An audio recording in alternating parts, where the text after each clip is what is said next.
কি বলেন?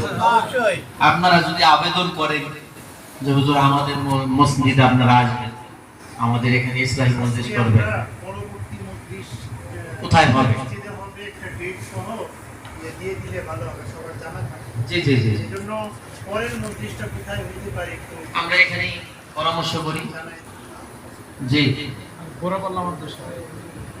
বড়পাল্লা মাদ্রাসা মসজিদ, তাই না? মুফতি সাহেব চাইছেন আর কি ওখানে। জি জি জি, আর কেউ এরকম চাহিদা আছে কিনা যে আমাদের মসজিদে এরকম কারো চাহিদা আছে কিনা?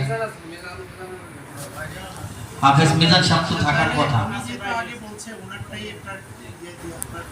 আগামী মাসিক ইসলামী মজলিস আমাদের বড়পাল্লা নূরে মদিনা মাদ্রাসা মসজিদে ইনশাআল্লাহ হবে।